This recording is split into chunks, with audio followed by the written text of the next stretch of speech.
Hello everyone, আসসালামু আলাইকুম। সবাই কেমন আছেন? আলহামদুলিল্লাহ আমি ভালো আছি। এই তো আজকে আপনাদের মাঝে আবারও চলে আসলাম। আজকে রান্না করছি সাদা পোলাও আর সাথে মুরগির লেগ পিসের কোরমা। আর এই কোরমাটা আমার মেয়ের খুব পছন্দ করে, তাই স্পেশাল কোরমাটা সবসময় মুরগির মাংসটা দিয়ে রান্না করি। আর যেহেতু আজকে রান্না করছি মুরগির লেগ পিস দিয়ে, আর আমার মেয়ের খুব পছন্দ, তাই আজকে মুরগির কোরমা আর সাথে সাদা পোলাও রান্না করেছি। আর সাদা পোলাওটা রান্না করেছি আমার সেই পুরনো রাইস কুকারে। আর ঢাকার মধ্যে তো গ্যাসের সংকট, এটা সবাই ভালো মন্দ জানেন।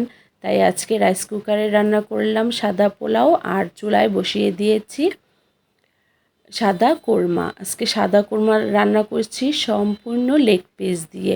লেগ পিস সবসময় আনা হয় মুরগির ফ্রাই খাওয়ার জন্য, তাই আজকে মেয়ের বায়না, আজকে সে স্পেশাল আমার হাতের সাদা কোরমা খাবে, তাই আজকে রান্না করছি। আর সাদা কোরমাটার যদি রেসিপিটা আপনারা চান তাহলে অবশ্যই কমেন্ট করবেন, আপনাদের পুরো রেসিপিটা আমি দিয়ে দেব।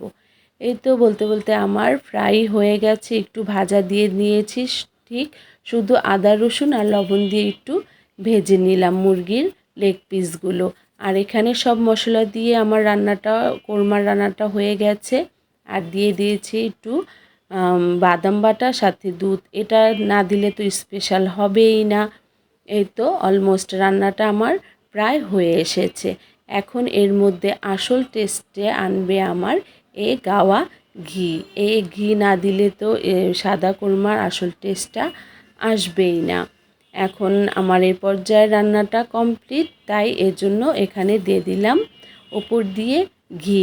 আর পোলাওর জন্য পেঁয়াজ বেরেস্তা করে রেখেছি, তখন একটু বেশি করে পেঁয়াজ বেরেস্তা করে রেখেছিলাম, ওই বেরেস্তাগুলো এখন এই কোরমার ওপরে দিয়ে দিলাম। মেয়ের আবদার বলে কথা, তাই তো আজকে রান্না করলাম শর্টকাট সাদা পোলাও আর সাদা কোরমা। তো কেমন হয়েছে অবশ্যই লাইক কমেন্ট করে শেয়ার করবেন।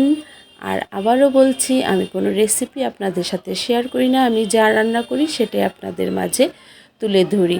আমার খুব ভালো লাগে ভিডিও করতে, তাই একটু ভিডিও শ্যুট করে আপনাদের সাথে শেয়ারও করলাম। এই তো ছিল আজকের রান্নাবান্না। এখন খাবারের পালা। সব বেড়ে নিয়েছি। এখানে সাদা মুরগির রোস্ট আর কোরমা, সাথে সাদা পোলাও, সালাদ, লেবু।